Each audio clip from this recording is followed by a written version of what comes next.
To understand Alexander's life, we must first understand the land and dynasty that produced him. Macedonia in the 4th century BCE stood at the northern edge of the Greek world, both part of and apart from it. To the southern city-states like Athens and Sparta, Macedonians were often seen as semi-barbaric, Greek-speaking, but culturally rougher and less refined. Yet this perception masked a growing power. The kingdom's strength lay in its fertile plains, capable of producing grain and raising horses, and in its strategic position linking Greece to the Balkans and Thrace. Macedonia was ruled by a monarchy from the Argead dynasty, which claimed descent from Heracles to the Romans. This lineage gave the kings a divine aura that would later influence Alexander's own conception of his destiny. By the time of Alexander's birth in 356 BCE, the kingdom was undergoing a transformation under the leadership of his father, Philip II. Philip had inherited a fractured state, plagued by rivalries among noble families and threatened by Illyrians to the west and Thracians to the east. Through military reform, shrewd diplomacy, and ruthless opportunism, Philip turned Macedonia into the most formidable power in Greece. Philip's most famous military innovation was the Macedonian phalanx, a tight formation of infantry armed with long spears called sarissas, up to 6 meters in length. Supported by cavalry, light infantry, and siege engines, this formation was almost unstoppable. Philip also cultivated a network of alliances and hostages among Greek city-states, ensuring Macedon's influence extended far beyond its borders. The court at Pella, the Macedonian capital, reflected this new power. While still less luxurious than Persian or Athenian courts, it became a vibrant center for politics, military planning, and diplomacy. It was also a place where Greek culture mingled with local traditions, a fusion that would later be a hallmark of Alexander's empire. This was the world Alexander entered, a kingdom on the rise ruled by a warrior king father and a politically astute mother, poised to challenge the great Persian Empire itself. But before Alexander could shape history, his own character would be shaped by his family, his teachers, and the turbulent politics of the age. Alexander was born in July 356 BCE in Pella, the capital of Macedonia. His father, Philip II, was away campaigning in Thrace at the time, while his mother, Olympias, gave birth amid a swirl of political and supernatural intrigue. Olympias was no ordinary queen. She was a Molossian princess from Epirus, a kingdom in the rugged northwest of Greece. Fierce, intelligent, and deeply religious, she was devoted to the cult of Dionysus and to the worship of snakes, which she sometimes kept in her private chambers. Ancient writers, often biased against strong women, painted her as passionate, ambitious, and at times dangerously manipulative. The birth of Alexander was wrapped in omens and prophecies. According to Plutarch, on the night before her wedding to Philip, Olympias dreamed of a thunderbolt striking her womb, causing a great fire to spread in all directions. Philip, for his part, supposedly dreamed that he sealed his wife's womb with the image of a lion. Interpreters took these dreams to mean that the child to be born would be fierce, powerful, and destined for greatness. On the day Alexander was born, a series of remarkable events reportedly occurred. The Temple of Artemis at Ephesus, one of the 7 wonders of the ancient world, was burned down by an arsonist named Herostratus. This was taken as a sign that the goddess was too busy attending the birth of a great man to protect her own temple.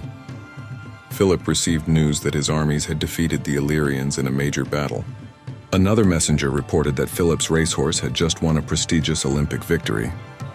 To the superstitious minds of the age, these coincidences confirmed that Alexander's life was favored by the gods. The young prince's name itself carried weight. Alexander, Greek Alexandros, means defender of men or protector of humanity.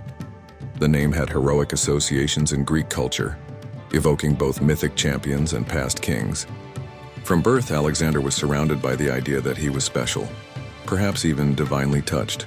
Olympias encouraged this belief, telling her son that he was descended not only from Heracles through the Argead line, but also from Aeacus, ancestor of Achilles. She is even said to have hinted that his true father might not be Philip at all, but Zeus himself. While modern historians are skeptical of such myths, their importance lies in the mindset they created. Alexander grew up not just as a royal heir, but as someone convinced of his extraordinary destiny, a belief that would fuel his relentless ambition and daring in the years to come.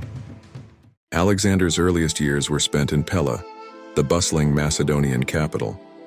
It was not as artistically polished as Athens or as monumental as Babylon, but Pella was a center of military planning, diplomacy, and court intrigue. Its streets were lined with merchants from across the Aegean, and its palace complex bustled with ambassadors, generals, and craftsmen. This environment gave Alexander an early exposure to power, politics, and cultural exchange. From a young age, Alexander stood out for his sharp mind and restless energy.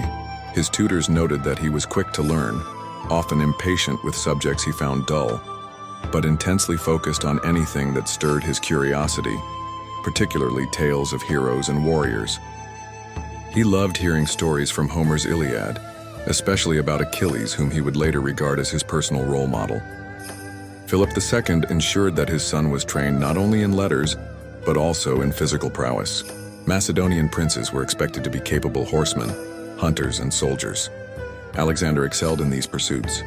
One of the earliest and most famous anecdotes from his youth concerns the taming of Bucephalus, the great black stallion that would become his warhorse for much of his life. The story told by Plutarch goes that a magnificent horse was brought to Philip, but it was so wild that no one could mount it. While the courtiers laughed, young Alexander noticed that the horse was afraid of its own shadow. He turned Bucephalus toward the sun, calming him, and then mounted and rode him successfully. Philip is said to have declared, "My boy, you must find a kingdom great enough for your ambitions. Macedonia is too small for you." Beyond athletics and martial training, Alexander's early life was shaped by the tension between his parents. Philip was a pragmatic and calculating ruler, known for his political marriages to cement alliances, something that often caused rifts with Olympias, who was fiercely protective of her son's place in the succession. Alexander grew up keenly aware of the fragility of royal favor and the importance of loyalty and personal allies. Pella's royal court also brought him into contact with a variety of foreign dignitaries. From Persian envoys to Greek philosophers, Alexander absorbed stories of distant lands and exotic peoples. He learned that the world beyond Macedonia was vast and ripe for conquest in the eyes of an ambitious young prince. By the time he was in his early teens, Alexander had already acquired the skills of a warrior prince, mastery of horsemanship, hunting, swordplay, and an education in Homeric ideals of honor and glory. But Philip wanted more for his heir than just military skill. He wanted a mind capable of ruling an empire. That's when Aristotle entered the picture. In 343 BCE, when Alexander was about 13, Philip II decided it was time for his son to receive a more formal and elite education. For this, he secured the services of none other than Aristotle, one of the greatest philosophers of the ancient world. Aristotle, a student of Plato and a prolific thinker in his own right, agreed to tutor the young prince on the condition that Philip rebuild his hometown of Stagira, which had been destroyed in a prior campaign. Philip agreed, and Aristotle came to Pella to begin shaping the mind of the boy who would one day reshape the known world. The lessons took place at Mytsa, a sanctuary and retreat in the Macedonian countryside. Here, Alexander and a select group of noble youths, including future generals like Ptolemy, Hephaestion, and Cassander, studied under Aristotle's guidance. The curriculum was broad and demanding, blending philosophy, science, politics, ethics, and the arts. Alexander learned logic and rhetoric, honing his ability to speak persuasively and think critically. He studied ethics and politics, absorbing Aristotle's belief in rational governance and the importance of civic responsibility. His education included natural science from biology to geography, instilling in him a curiosity about the natural world that would later lead him to collect specimens during his campaigns for Aristotle's research. One of the most important texts for Alexander during this period was Homer's Iliad. Aristotle reportedly gave him a personal annotated copy, which Alexander treasured for the rest of his life, keeping it under his pillow alongside a dagger. The Iliad's hero Achilles became Alexander's model for courage, honor, and the pursuit of eternal glory. Aristotle also introduced Alexander to the idea of the Greek cultural identity, the shared language, customs, and values that set the Greeks apart from barbarians. While Alexander would later expand beyond these cultural boundaries, his campaigns would always carry an element of spreading Hellenic culture. However, not all of Aristotle's views took root unchanged. Aristotle taught a clear separation between Greeks and non-Greeks. advocating the enslavement of the latter. Alexander, though raised with these ideas, would later adopt a more inclusive policy, incorporating Persians and other peoples into his army and administration. This divergence would become one of the subtle tensions between teacher and student. The years with Aristotle were transformative. Alexander emerged not only as a skilled warrior, but as an intellectual leader, capable of understanding politics, strategy, and human motivation at a deep level. This combination of martial ability and intellectual curiosity would set him apart from most conquerors in history. By the time his formal education ended, Alexander was ready to take on greater responsibilities, and his first real test would come sooner than anyone expected. Alexander's first true experience of war came when he was still a teenager, and it happened in the shadow of his father's ambitious military campaigns. By the early 340s BCE, Philip II had consolidated Macedonia's dominance over much of Greece and was turning his attention toward the Balkans and beyond. In 340 BCE, when Alexander was about 16, Philip embarked on a campaign against Byzantium. Instead of taking his son along, Philip appointed Alexander as regent of Macedonia, a remarkable responsibility for someone so young. This wasn't just ceremonial, it was a genuine test of his ability to govern. While Philip was away, the Mede, a Thracian tribe living along Macedonia's northern border, seized the opportunity to revolt. Alexander responded swiftly. Gathering a force of Macedonian troops, he marched north, engaged the Mede in battle, and decisively defeated them. In the aftermath, he founded a new city on the conquered territory and named it Alexandropolis, his first act of city building, a foreshadowing of the dozens of cities he would later establish across Asia. This victory cemented Alexander's reputation as a capable commander in his own right. It also demonstrated his instinct for both military decisiveness and political symbolism. Founding a city was more than just a military move. It was a statement of permanence and authority. A year later, Alexander fought alongside his father at the Battle of Chaeronea in 338 BCE, one of the most significant battles in Greek history. Facing an alliance of Athens and Thebes, Philip took command of the right wing while placing the left wing, a crucial position, under Alexander's leadership. The battle was fierce. The Theban sacred band, an elite force of 300 soldiers, fought with exceptional bravery. Alexander, leading the Macedonian companion cavalry, executed a bold charge that broke the sacred band's line. It was a decisive maneuver that helped secure Macedonian victory. For his role, Alexander gained the admiration of the army and the respect of his father's generals. The victory at Chaeronea effectively ended major resistance to Macedonian hegemony in Greece. Philip established the League of Corinth, uniting most Greek states under his leadership with the stated goal of launching a war against Persia. For Alexander, the battle was more than a victory. It was proof, to himself and to others, that he was ready to stand on the field as a leader. However, this triumph also set the stage for growing tensions between Alexander and Philip. The closer Alexander came to adulthood, the more his relationship with his father became complicated, especially as political marriages and court intrigues threatened his position as heir. The year 336 BCE began with Macedonia at the height of its power. Philip II had united most of Greece under the League of Corinth and was preparing to lead a grand campaign against the Persian Empire. The political groundwork was laid, the army was ready, and the dream of avenging the Persian invasions of Greece was within reach. But fate intervened in the most dramatic way.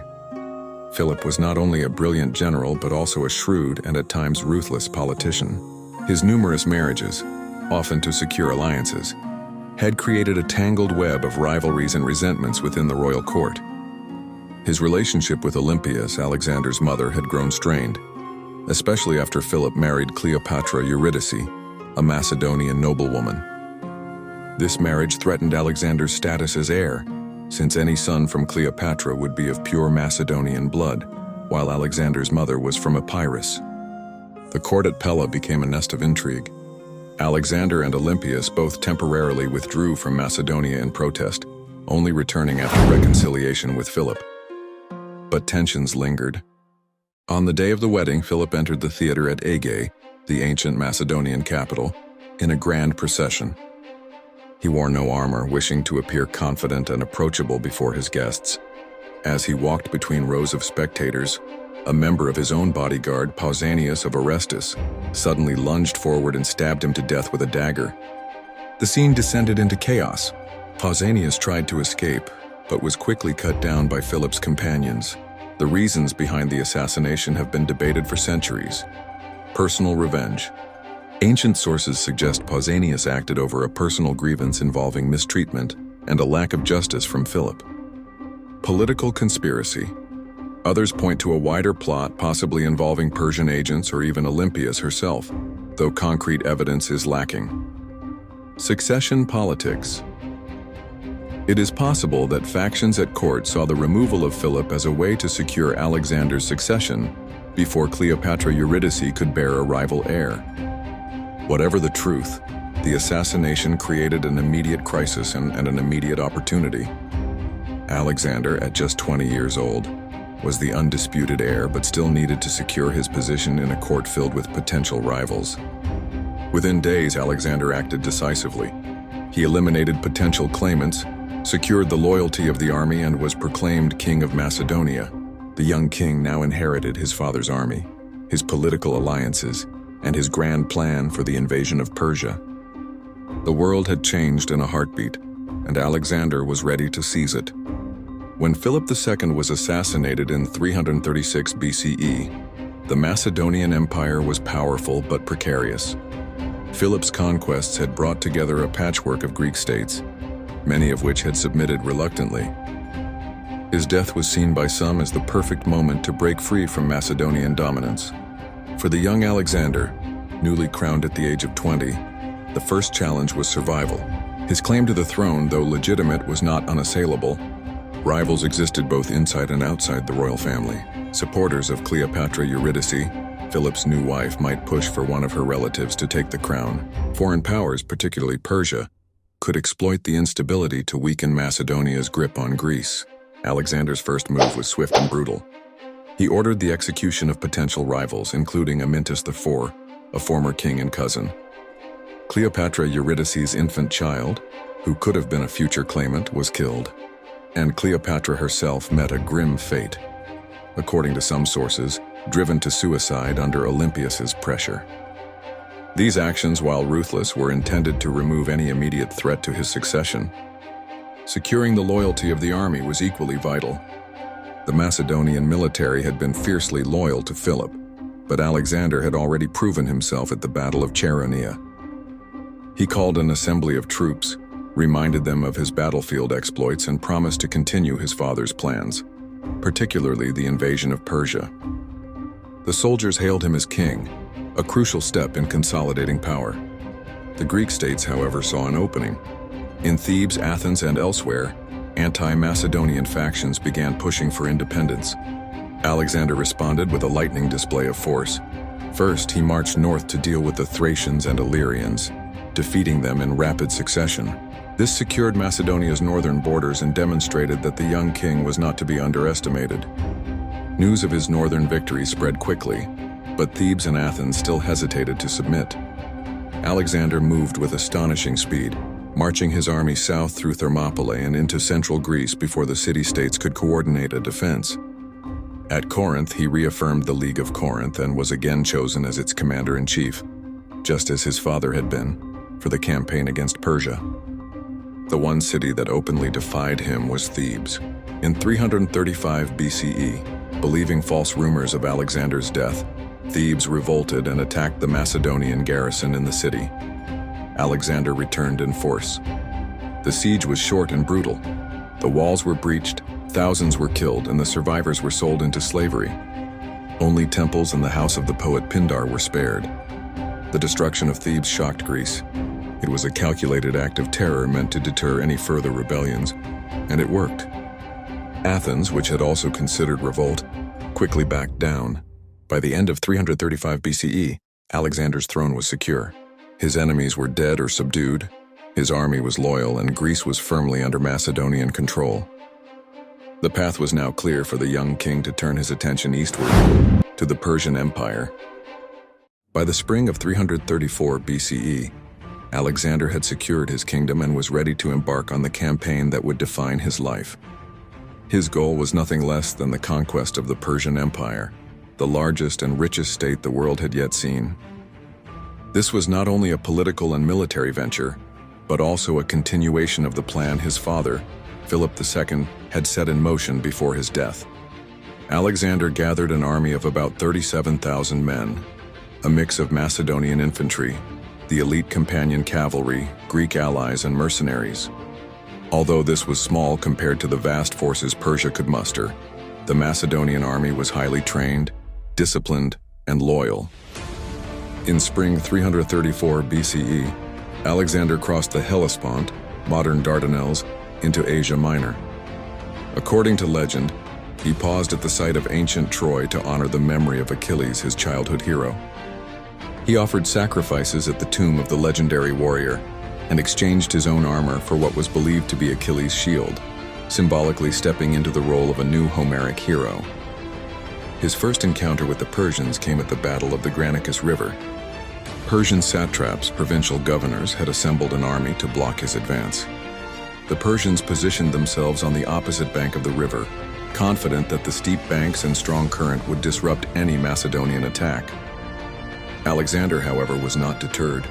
Leading the companion cavalry himself, he charged across the river under a hail of arrows and engaged the Persian cavalry in brutal hand-to-hand combat. The fighting was intense, and at one point Alexander was nearly killed when a Persian noble raised his sword to strike him down, only for Clitus the Black, one of his companions, to save his life by cutting down the attacker. The Macedonian discipline and Alexander's aggressive tactics won the day. The Persian army broke, leaving Asia Minor open to Alexander's advance. The victory was not just military, it was psychological. It proved to both the Greeks and the Persians that Alexander was a force to be reckoned with. Following Granicus, Alexander began the methodical liberation, or conquest, of the Greek cities along the Ionian coast. Some cities welcomed him as a liberator from Persian rule, others resisted and were subdued. He also demonstrated his political skill by respecting local customs and governments where possible, a tactic that encouraged cooperation rather than rebellion. As he moved south through Asia Minor, Alexander faced not just Persian armies but also logistical challenges, long supply lines, unfamiliar terrain, and the need to maintain the loyalty of his diverse forces. Yet his charisma, relentless energy, and personal leadership kept the army united. By late 334 BCE, Alexander had established a strong foothold in Asia Minor and was preparing to march deeper into Persian territory. Ahead lay the next great confrontation, one that would bring him face to face with the Persian king himself. By late 333 BCE, Alexander's campaign had carried him along the Mediterranean coast of Asia Minor and into Cilicia. His army, though victorious at Granicus, was weary from months of marching and fighting. The Persian king, Darius III, finally took personal command of the defense of his empire. Determined to crush the young Macedonian before he could advance further, Darius gathered a massive army, far larger than Alexander's, and moved to cut off his enemy. The two forces met at Issus, a narrow coastal plain between the mountains and the sea in modern-day southern Turkey. The terrain would prove decisive. Darius had expected to meet Alexander in the open plains of Syria, where the Persian cavalry's superiority in numbers could be decisive. But due to a miscalculation, the Persian army found itself cramped between the sea and the foothills, the worst possible ground for such a vast host. Alexander's forces numbered around 40,000, while Darius's army may have been over 100,000 strong. Ancient sources exaggerate, with some claiming 500,000. Still, the Persians outnumbered the Macedonians several times over. Darius positioned himself in the center, surrounded by his elite guard, with Greek mercenaries holding the center front line and cavalry on the flanks. Alexander, as always, took the right wing, leading the companion cavalry. He placed Parmenion, his trusted general, in command of the left wing to hold back the Persian cavalry near the coast. The battle began with a fierce Persian assault on Parmenion's position. For a time, the Macedonian left was under severe pressure, but the disciplined phalanx held firm. Seizing the moment, Alexander executed his classic tactic, a decisive oblique advance. He drove the right wing forward in a diagonal charge, punching through the Persian left flank. With his cavalry, he then wheeled inward. aiming directly at the position of Darius himself. The sight of Alexander charging toward him reportedly unnerved the Persian king. Darius, fearing encirclement, broke and fled the battlefield in his chariot. Seeing their leader abandon the fight, the Persian army collapsed into chaos. The Macedonians pursued, inflicting heavy casualties. Thousands of Persians were killed or captured, including members of Darius's own family, his wife, mother, and daughters, who fell into Alexander's hands. Alexander treated them with remarkable courtesy, refusing to harm them and even ensuring they were addressed with royal titles. This act, both humane and politically shrewd, won him respect and weakened Persian propaganda portraying him as a barbarian invader. The victory at Issus was more than a battlefield triumph. It was a psychological and strategic breakthrough. For the first time, Alexander had directly faced the Persian king and forced him to flee. The road to the heart of the Persian Empire now lay open. Instead of pursuing Darius immediately, Alexander turned south toward Phoenicia and Egypt, aiming to secure the coastal cities and eliminate the Persian navy's bases. This decision would set the stage for his next series of bold conquests. After his stunning victory at Issus in 333 BCE, Alexander turned south instead of pursuing Darius III into the Persian heartland. His reasoning was clear. The Persian fleet still dominated the Mediterranean, supplied and supported by the wealthy Phoenician port cities. Unless those harbors were taken, Persia could threaten his rear and even strike at Greece. The most important of these cities was Tyre, an island fortress about half a mile off the coast of modern-day Lebanon. Tyre was one of the most prosperous cities in the ancient world, famed for its purple dye industry and maritime trade. It was also considered nearly impregnable. The high walls rose directly from the sea and its navy was powerful. Initially, Alexander hoped to secure Tyre peacefully. He sent envoys asking permission to enter the city and offer sacrifices to Heracles, whom the Tyrians associated with their god Melkart. The Tyrians refused, fearing that admitting Alexander would mean surrendering to him. Instead, they offered to honor him outside the city walls. Alexander took this as an insult and decided to take Tyre by force. This presented a monumental engineering challenge. Tyre was unreachable by land, so Alexander ordered the construction of a causeway, a massive stone and timber bridge stretching from the mainland to the island. The work was slow and dangerous as Tyrian ships harassed the workers and rained missiles from the walls. To counter this, Alexander brought in ships from conquered Phoenician cities like Sidon, forming his own navy. As the causeway neared the walls, the Tyrians launched daring counterattacks. In one raid, they sent a fire ship packed with burning materials into Alexander's fleet, destroying several siege engines. Undeterred, Alexander rebuilt and reinforced his equipment. He used battering rams mounted on ships and constructed tall siege towers to bombard the walls from above. After 7 months of relentless effort, a breach was finally opened in Tyre's defenses. Alexander personally led the assault, with his troops storming through the gap. The fighting inside the city was savage. The Macedonians, enraged by the long siege and heavy losses, killed thousands. According to ancient sources, around 8,000 Tyrians were slain, while 30,000 were sold into slavery. Despite the brutality, Alexander spared the temple of Melkart and made the promised sacrifice, honoring the god in victory. The fall of Tyre was both a symbolic and strategic triumph.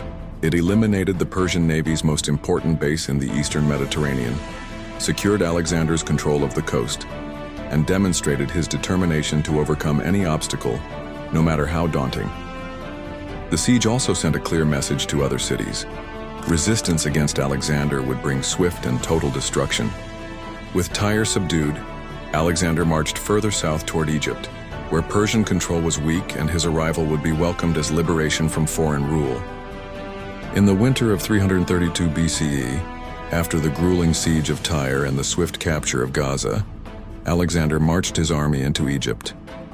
The Persian satrap governor there, Mezases, offered no resistance. The Egyptians, long resentful of Persian domination, welcomed Alexander as a liberator.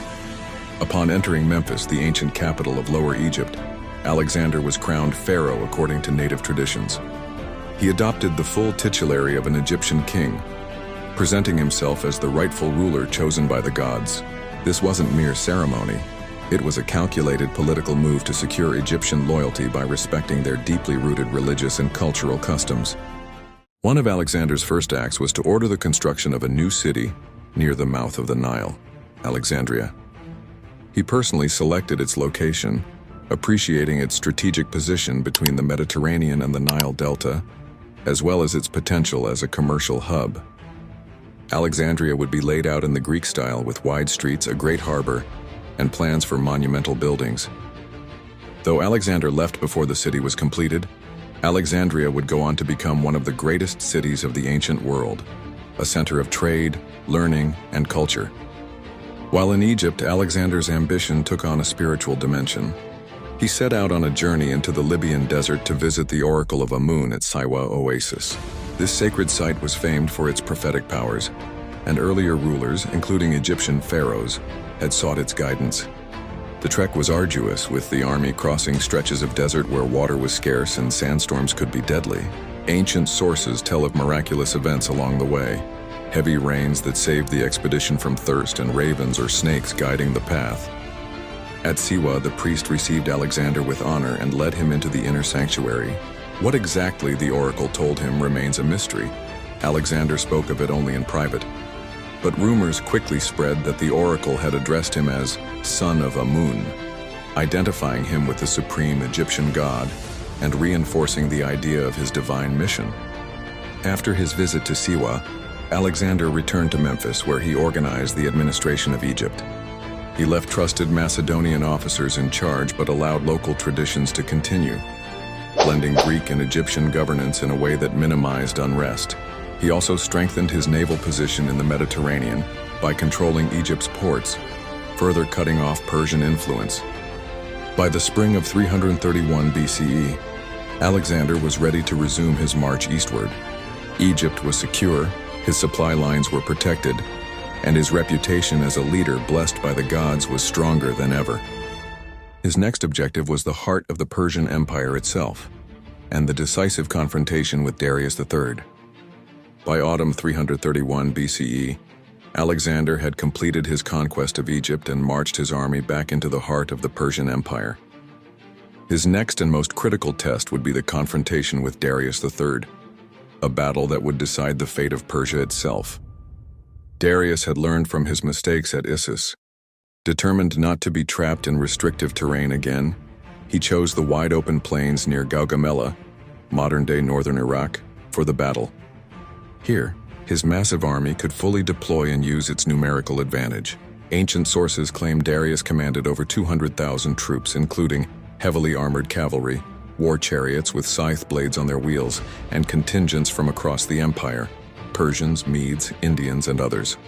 Alexander's army was much smaller, numbering about 47,000 men, but it was far more disciplined, better trained, and led with unmatched tactical genius. Before the battle, Darius reportedly offered Alexander peace terms. He would cede all territory west of the Euphrates, give his daughter in marriage, and pay a massive ransom for his captured family. Alexander rejected the offer, declaring that there could be only one king of Asia. The battlefield at Gaugamela was prepared by the Persians in advance. The ground was leveled to allow Darius's scythe chariots to operate effectively. On the morning of October 1st, 331 BCE, the two armies faced each other under the hot Mesopotamian sun. Alexander commanded the right wing with his companion cavalry, while Parmenion took the left, tasked with holding off the Persian cavalry. The battle began with Darius sending his chariots forward. As they charged, Alexander's troops skillfully opened their ranks, letting the chariots pass harmlessly through before cutting down their drivers. Meanwhile, Alexander executed a brilliant maneuver. He extended his right wing diagonally, luring the Persian cavalry away from their central position and creating a gap in the enemy line. At the perfect moment, Alexander wheeled his cavalry inward and drove directly at Darius in the center. The Macedonian phalanx surged forward, exploiting the gap. Seeing Alexander bearing down on him once again, Darius panicked and fled, this time on horseback, abandoning his army for the second time. The Persian lines collapsed into chaos. On the left, however, Parmenion faced heavy pressure from superior Persian cavalry, delaying Alexander's pursuit of Darius. Even so, the battle was a decisive Macedonian victory. Tens of thousands of Persians were killed or captured, while Macedonian losses were minimal. Gaugamela was more than just a battlefield win. It marked the effective end of the Persian Empire. Babylon, Susa, and eventually Persepolis, the ceremonial capital, lay open to Alexander. From this point onward, he was not merely a conqueror of Persian territory, he was the undisputed ruler of Asia. Yet as Alexander advanced deeper into the empire, his ambitions grew beyond Persia. His vision now extended to the ends of the known world. After his decisive victory at Gaugamela in 331 BCE, Alexander marched unopposed into the rich heartlands of the Persian Empire. The once mighty power of the Achaemenid dynasty lay broken. Babylon and Susa surrendered without a fight, and the immense treasures stored there, gold, silver, and precious goods from across the empire, fell into Alexander's hands. These hoards financed his army's continued campaigns and strengthened his control over the conquered lands. His next destination was Persepolis, the ceremonial capital of Persia. While not the empire's administrative center, Persepolis was its symbolic heart, a city built by Darius and Xerxes I to display imperial glory. It was here that the kings of Persia had received tribute from across their vast dominion. Capturing Persepolis would send an unmistakable message that the Persian Empire was truly at an end.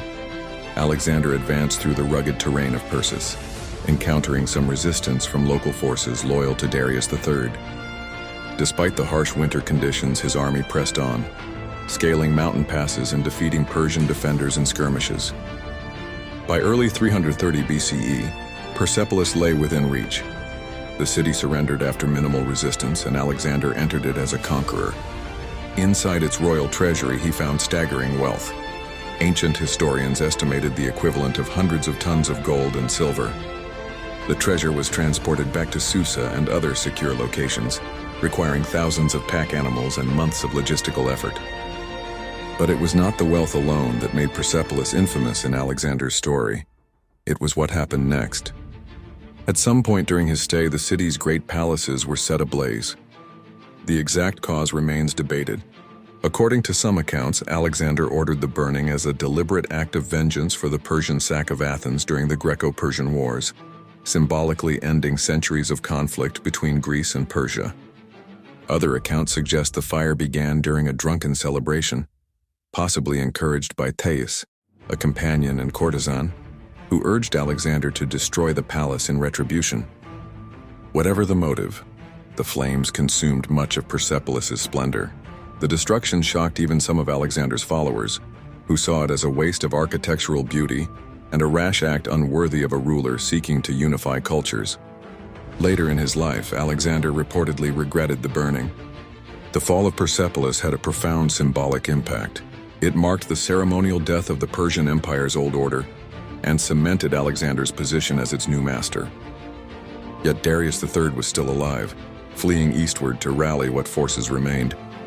Alexander now turned his attention to the pursuit of his royal rival, determined to end the Achaemenid dynasty once and for all. With Persepolis in flames behind him and the Persian royal treasures secured, Alexander set his sights on the one remaining obstacle to his complete domination of Asia, Darius III. The Persian king, though twice defeated and now stripped of his capitals, still commanded loyalty among parts of the empire's eastern satraps. If he could regroup in the Far East, perhaps in Bactria or Sogdiana, he might yet mount a resistance. Alexander understood that as long as Darius lived, Persia's former nobles and governors had a rallying point. The Macedonian king therefore launched a relentless pursuit in the spring of 330 BCE, leading his army northeast across harsh terrain and through the treacherous passes of the Zagros Mountains. Darius's position, however, was deteriorating. Many of his satraps had lost faith in his leadership after Gaugamela. Chief among these was Bessus, satrap of Bactria and kinsman to Darius. As Darius retreated deeper into the empire, Bessus and other nobles began plotting to seize power for themselves. Alexander's pursuit was a masterclass in military speed and endurance. He drove his troops across long distances with minimal rest, often through arid lands and in the face of enemy harassment. His aim was to catch Darius before the Persian king could escape beyond the eastern satrapies, where terrain and loyalty would favor him. In the summer of 330 BCE, Alexander learned that Darius had been betrayed. Bessus and his co-conspirators had arrested their king, hoping to either hand him over to Alexander in exchange for favorable treatment or kill him to end his symbolic power. As Alexander's forces closed in near the town of Hecatompylos, the conspirators decided to flee further east, taking Darius in a wagon due to his illness or injuries. When it became clear that Alexander's cavalry was gaining on them, Bessus and his allies stabbed Darius and left him to die by the roadside, buying themselves time to escape. Alexander's men found the Persian king mortally wounded. According to ancient accounts, Darius thanked Alexander for treating his family honorably after Issus and urged him to avenge his murder. Moments later, he died. Alexander was deeply affected by the scene. Whether out of genuine respect for a fellow monarch or as a calculated political act, he covered Darius's body with his own cloak, sent it to Bucephalus for a royal burial, and adopted the title of King of Asia, positioning himself as the legitimate successor to the Achaemenid dynasty. The murder of Darius removed the last figurehead for Persian resistance, but Bessus now proclaimed himself king in the east under the name Artaxerxes V.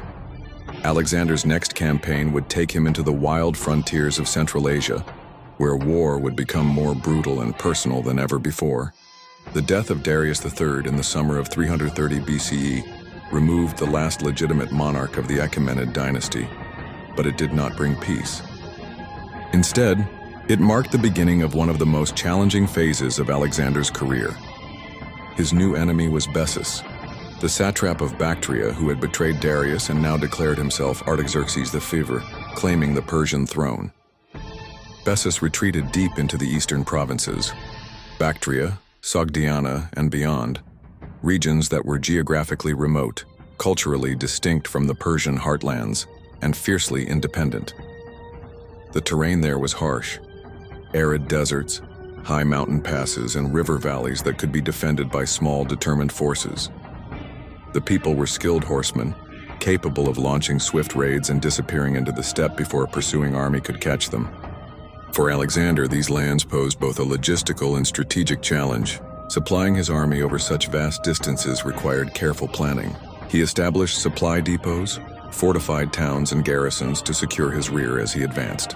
He also made political moves, appointing local leaders who swore loyalty to him and marrying Macedonian administration with existing Persian governance structures. In the winter of 330–329 BCE, Alexander pushed through the Hindu Kush mountains, enduring freezing temperatures and treacherous paths. Despite these conditions, his troops managed to surprise and overwhelm several strongholds loyal to Bessus. Each victory brought new local satraps and nobles to his side, but resistance was far from over. When Alexander finally crossed the Oxus River into Bactria, Bessus's position weakened further. Many of his allies began deserting him, recognizing Alexander's military superiority. The turning point came when Spitamenes, a Sogdian noble, betrayed Bessus to Alexander's forces. Captured and brought before the Macedonian king, Bessus was publicly humiliated, stripped of his royal robes, flogged, and later sent to Ecbatana for execution in accordance with Persian royal law. With Bessus removed, Alexander might have expected the region to pacify, but instead he faced a new wave of guerrilla resistance, particularly from Spitamenes himself. The Sogdian noble had no intention of bowing to Macedonian rule. He waged a mobile war, striking garrisons, cutting supply lines, and rallying local tribes to his cause. This phase of the campaign was among the most exhausting for Alexander's army. Instead of decisive set-piece battles, they endured months of skirmishes, sieges, and rapid marches across vast, inhospitable terrain. Alexander adapted by using smaller, faster units to chase raiding parties, building fortified outposts, and incorporating local cavalry into his forces. It was during these years in Central Asia that Alexander began to blend Macedonian and Persian traditions more deliberately. He encouraged intermarriage, trained local troops in Macedonian tactics, and increasingly adopted Persian dress and customs, moves that would spark tensions among his own men. By 328 BCE, Alexander had subdued most of Bactria and Sogdiana, but his rule rested on a fragile foundation. Resistance was simmering, and a dramatic event, the killing of one of his closest companions, would soon shake both Alexander and his army to the core. By 328 BCE, Alexander had been campaigning in Central Asia for nearly 2 years. His army had endured harsh climates, long marches, and constant guerrilla warfare. While victories continued to pile up, morale among his Macedonian veterans was fraying. They were far from home. Their king was increasingly adopting Persian customs, and the endless fighting seemed to have no end in sight. One of the men who had served Alexander faithfully from the beginning was Clitus the Black, a veteran officer and companion cavalry commander. Clitus had saved Alexander's life at the Battle of Granicus in 334 BCE, striking down a Persian noble who had been about to kill the young king. He was also the brother of Laniki, Alexander's nurse, which made their relationship almost like that of family. In the city of Maracanda, modern Samarkand, Alexander hosted a lavish banquet in celebration of recent victories. By this time, the king had grown fond of Persian-style feasts, which involved heavy drinking, long toasts, and elaborate entertainment. Wine flowed freely, and the atmosphere became increasingly boisterous. During the banquet, conversation turned to the merits of Alexander's achievements. Some flatterers in the room compared him to the gods, crediting him alone for the empire's expansion. Clitus, who was known for his blunt honesty, bristled at this. He reminded everyone of the contributions of Philip II, Alexander's father, in laying the foundations for Macedon's greatness. Clitus argued that Alexander owed much to his father's legacy and to the loyalty of his soldiers. The exchange quickly escalated. Alexander, already irritated and likely drunk, took offense at Clitus's tone. Clitus, emboldened by drink, mocked Alexander's adoption of Persian dress and customs, accusing him of betraying his Macedonian roots. The insults became personal, with Clitus reportedly quoting a verse that implied Alexander's conquests were benefiting others rather than his own people. Furious, Alexander called for a weapon. At first, his friends restrained him, but Clitus refused to back down and continued his tirade. In a moment of rage, Alexander seized a spear and drove it through Clitus's body, killing him instantly. The room fell silent. The reality of what had happened crashed over Alexander almost immediately. He had just murdered a man who had saved his life and a trusted comrade and friend. Overcome with grief and guilt, Alexander reportedly tried to take his own life but was restrained by his companions. He shut himself away for days, refusing food and drink, until his advisors persuaded him to resume his duties. The death of Clitus was more than a personal tragedy. It was a sign of deeper tensions within the army. Many Macedonians felt alienated by Alexander's increasing embrace of Persian traditions and his demand for unquestioning loyalty. The incident revealed the strain of years of campaigning and foreshadowed future conflicts between Alexander and his men. In early 327 BCE, Alexander turned his attention to one of the most formidable strongholds in Central Asia, the Sogdian Rock. This fortress, perched high on a steep sheer cliff, was believed to be impregnable.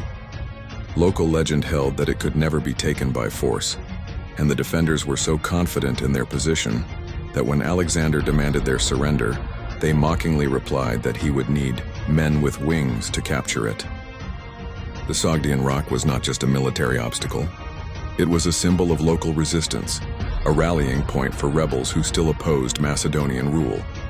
Conquering it would demonstrate to the region that no refuge was beyond Alexander's reach. Alexander, never one to ignore a challenge, devised an audacious plan. He called for volunteers from among his troops, particularly those with experience in climbing, and offered generous rewards for success. Using tent ropes, iron pegs, and sheer determination, a select group of about 300 soldiers scaled the cliffs at night under dangerous winter conditions. Some fell to their deaths, but by dawn, the survivors reached the summit above the fortress. At daybreak, the defenders looked up to see Macedonian soldiers on the heights, the men with wings they had mocked. Believing themselves surrounded, they surrendered without a fight. The capture of the Sogdian Rock stunned the region, further cementing Alexander's reputation for daring and psychological warfare. It was here that Alexander met Roxana, the daughter of a prominent Sogdian noble. Ancient accounts often describe her as exceptionally beautiful, with a grace and intelligence that captivated the Macedonian king. Their meeting may have been part of the political negotiations following the fortress's fall, but whatever the exact circumstances, Alexander soon married her. The marriage to Roxana was more than a romantic gesture. It was a calculated political move designed to win the loyalty of the Sogdians and Bactrians by tying their nobility to the Macedonian royal house. This policy of fusion, blending Macedonian and Persian and now Central Asian elites, was becoming a hallmark of Alexander's approach to governance in his expanding empire. The wedding was conducted in accordance with local customs, with feasts and celebrations that combined Persian and Macedonian traditions. While some of Alexander's officers welcomed the union as a way to stabilize the region, others resented it, seeing it as yet another sign of their king's increasing Persianization and departure from purely Macedonian ideals. Roxana would remain Alexander's only wife during his lifetime, and would later play a crucial role in the turbulent years after his death. But for now, the marriage symbolized the merging of cultures, a theme that would continue to define Alexander's vision for his empire. With Central Asia largely pacified, Alexander turned his gaze southward. His next target lay beyond the towering Hindu Kush, the fabled and mysterious lands of India. By the spring of 327 BCE, Alexander had subdued much of Central Asia. His marriage to Roxana had helped secure alliances, and most local strongholds had been pacified. But Alexander's ambitions were far from satisfied. Stories had reached him of wealthy kingdoms beyond the Hindu Kush, lands rich in gold, spices, elephants, and exotic wonders.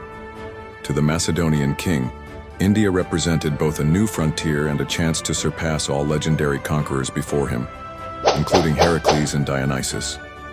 Crossing into India, however, was no simple matter. The Hindu Kush mountains formed a vast, rugged barrier, with snow-covered passes and thin air that tested even the hardiest of soldiers. In the late summer of 327 BCE, Alexander divided his forces, sending one contingent under Hephaestion and Perdiccas through the easier but longer route via the Khyber Pass, while he led the main army through more direct but treacherous mountain trails. The march was grueling. Soldiers battled freezing nights, narrow ledges, and avalanches. Supplies had to be carried by pack animals that often slipped to their deaths. Still, Alexander's meticulous planning, establishing depots along the route and coordinating movements between the two columns, ensured that the army arrived in the Indus River Valley largely intact. Before fully entering India, Alexander dealt with pockets of resistance from tribes along the frontier, notably the Aspazioi and Asakanoi. These tribes were fierce warriors, skilled in mountain defense and unwilling to submit. In one battle, Alexander was wounded in the shoulder by an arrow, but his presence in the thick of combat inspired his troops to press on. After several sieges and hard-fought skirmishes, the tribes were subdued, and Alexander established garrisons to secure the passes for future movement. One of the most dramatic encounters came at the fortress of Ornos, modern Pirsar, a towering rock formation overlooking the Indus. The defenders believed the site unconquerable. Even Heracles, legend claimed, had failed to take it. Determined to succeed where mythic heroes had not, Alexander undertook a daring assault. Using earthworks to bridge a ravine and constant pressure from siege engines, he eventually forced the defenders to flee, claiming the legendary stronghold for himself. By early 326 BCE, Alexander's forces reached the Indus River. Here he met Ambi, the king of Takshashila, who welcomed him with gifts and offered his support against a rival, the powerful King Porus to the east. Alexander accepted the alliance, recognizing the strategic value of having a friendly base in Indian territory. The stage was set for one of the most famous confrontations of Alexander's career, the Battle of the Hydaspes River against King Porus, a clash that would test not only his tactics but also his ability to adapt to entirely new forms of warfare, including the terrifying war elephants. In the spring of 326 BCE, Alexander faced one of the most formidable challenges of his career, King Porus of the Punjab. Porus ruled a prosperous and militarily capable kingdom east of the Hydaspes River, modern Jhelum. And unlike many rulers Alexander had faced before, Porus showed no inclination to submit. Instead, he prepared to meet the Macedonian army in battle. The Hydaspes presented a natural barrier. Its wide expanse, swollen by monsoon rains, was swift and treacherous to cross. Porus positioned his army on the far bank, with war elephants forming a living wall in front of his infantry. These elephants, numbering perhaps 200, were a terrifying prospect for soldiers unaccustomed to facing them. massive beasts capable of trampling men and horses, scattering formations and creating chaos in battle lines. Alexander recognized that a direct crossing in full view of Porus's forces would be disastrous. He needed to outmaneuver his opponent. Over several days, he staged deceptive maneuvers along the riverbank, keeping Porus's army alert and guessing. Then, during a violent thunderstorm one night, Alexander quietly led a portion of his army upriver to a concealed crossing point. With the storm masking their movements, the Macedonians ferried across in small boats and on inflated hides, bringing cavalry and light infantry to the far bank. When Porus learned of the crossing, he sent a contingent under his son to intercept Alexander, but they were quickly defeated, with Porus's son killed in the clash. Porus then advanced with his full army to confront Alexander.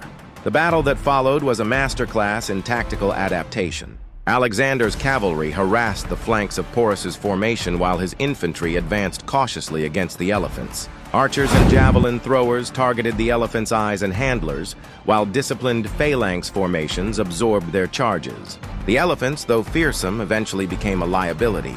Wounded and panicked, some turned on their own lines, trampling Porus's troops. Seizing the moment, Alexander pressed the attack, encircling the Indian army. After hours of brutal combat in the muddy fields, Porus's forces collapsed.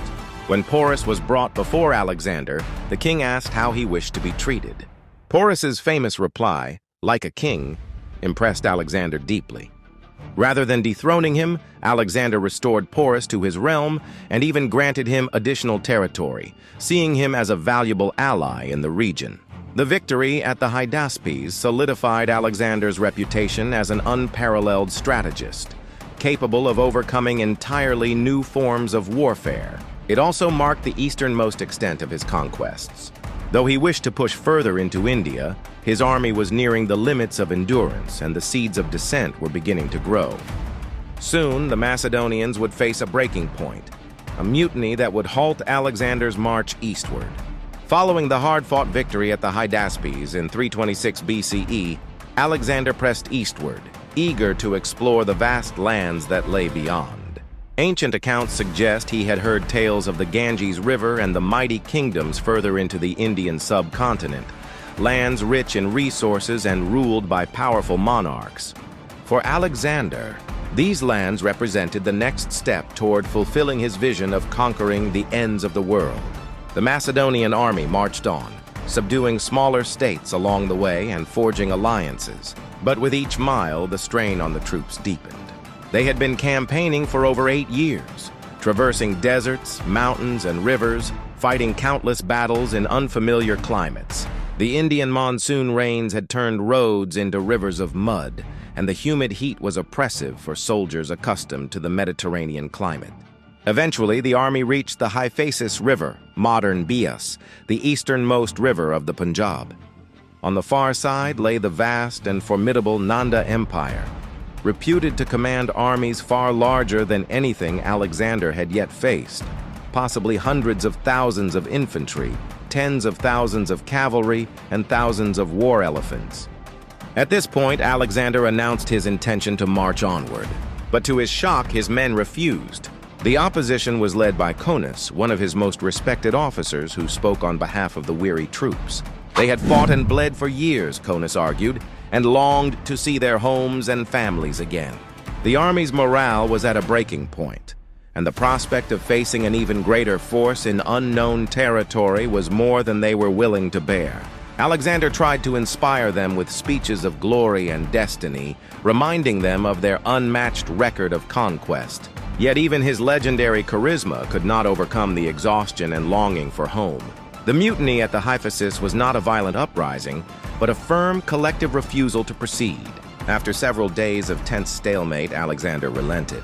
Publicly, he framed the decision as one of prudence, claiming that the gods had sent omens advising against further advance. Privately, he was deeply disappointed, feeling that the opportunity to reach the Eastern Ocean and surpass all mythical heroes had been denied him. The decision was followed by solemn rituals. Alexander erected 12 massive altars on the banks of the Hyphasis to honor the gods and mark the furthest point of his campaign. The army then began its long and arduous journey back west, a march that would prove as dangerous and costly as the conquests themselves. But before returning to Persia, Alexander planned to explore and secure the southern territories along the Indus River, a campaign that would involve fierce battles, personal injury, and one of the most grueling marches in history. After turning back at the Hephaestus in 326 BCE, Alexander refused to let the march westward be a simple retreat. Instead, he decided to explore and secure the Indus River Valley before returning to Persia. This decision meant conquering or subduing the many independent tribes and fortified cities along the river, ensuring that no rebellion could threaten his rear once he left India. The journey south began with a crossing of the Hydaspes River once more, where Alexander established new settlements and reinforced garrisons. From there, his army moved into the territories of the Malians and the Oxydracians, fierce warlike peoples who resisted fiercely. Alexander, always at the front, led several dangerous assaults on their fortified towns. One of the most perilous moments of his career occurred during the siege of a Malian city. Impatient with the slow progress of the siege ladders, Alexander scaled the walls himself, followed by only a handful of companions. Once inside, he found himself isolated as the ladders broke under the weight of soldiers trying to follow. Surrounded and outnumbered, he fought ferociously, but an arrow struck him in the chest, penetrating his lung. The wound was severe, and his men, finally breaking into the city, feared he was mortally wounded.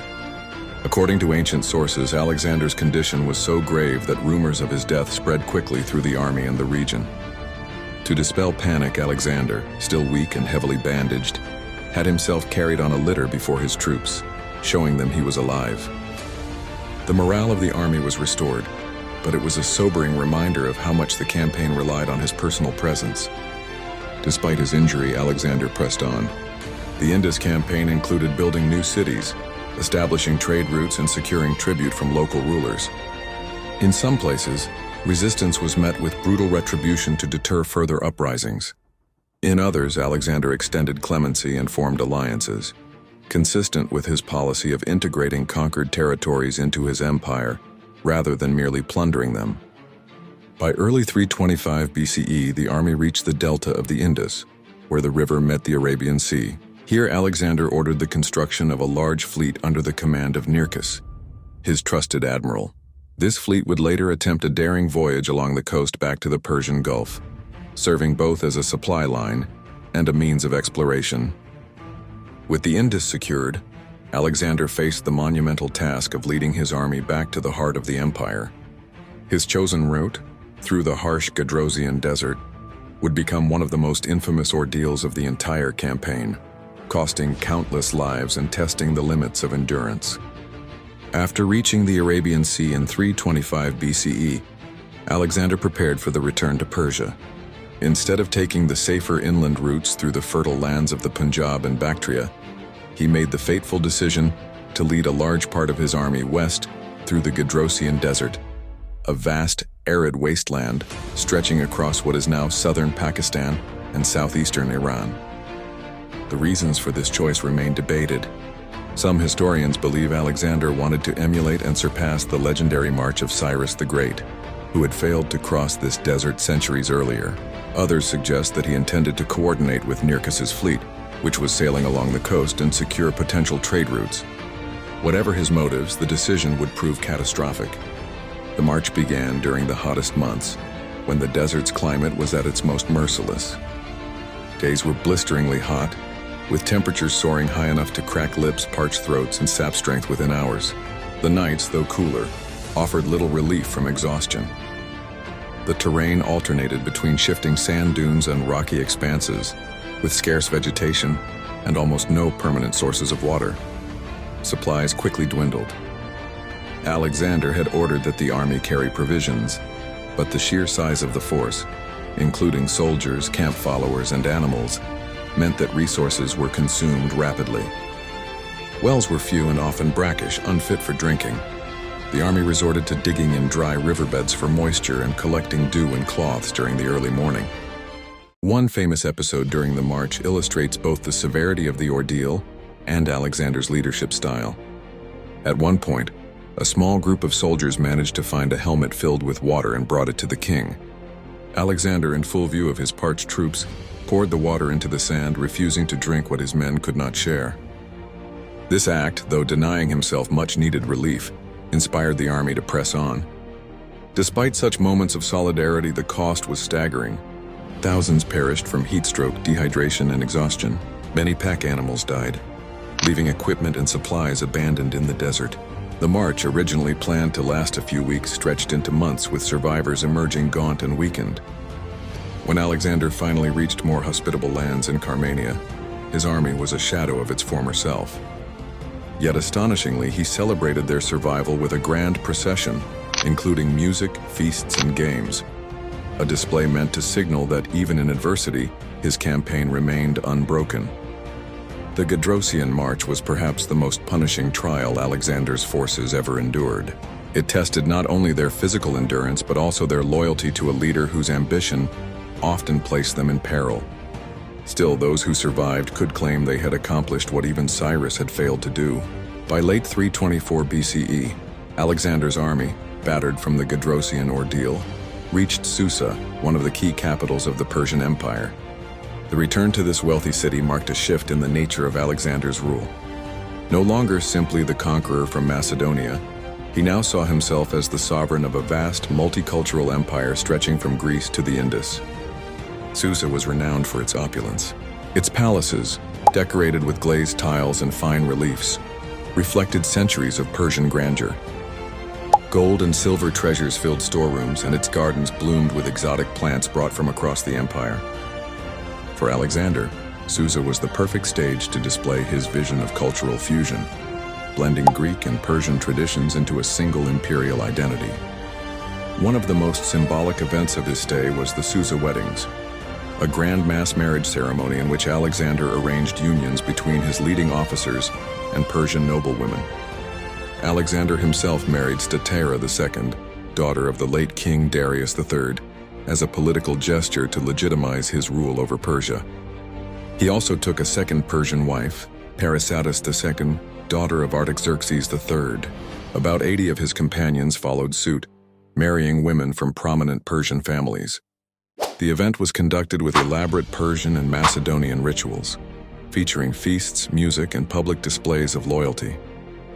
Alexander hoped these unions would bind the Macedonian elite to Persia's ruling class, creating a new aristocracy loyal to him alone. However, this policy met with resistance among many of his Macedonian soldiers. They viewed the Persian customs, such as the ceremonial proskynesis, prostration before the king, as alien and even humiliating to freeborn Greeks. While Alexander saw such gestures as tools of unity, many of his men saw them as signs that their king was going native. During this period, Alexander also implemented administrative reforms. He appointed Persian satraps, governors, to rule alongside Macedonian officials, integrated Persians into the elite companion cavalry, and adopted elements of Persian dress and court ceremony. His goal was not to replace Greek culture, but to blend it with that of the conquered peoples, forging what he called a universal empire. The months in Susa were not solely devoted to politics and ceremony. Alexander also rewarded his veterans, paying off debts and granting gifts of land or gold. Some were sent back to Macedonia to settle in newly founded cities, spreading Hellenistic influence throughout the empire. Yet even these acts of generosity were tinged with tension, as many veterans preferred to return home permanently, not be relocated to distant outposts. Susa represented the height of Alexander's imperial vision, a cosmopolitan court where Greek and Persian traditions mingled under one crown. But it also revealed the fault lines in his army and administration. The unity he sought was far from secure, and the final year of his life would bring both grand ambitions and deepening discontent. Please like and sue for part 2. See you on the next one.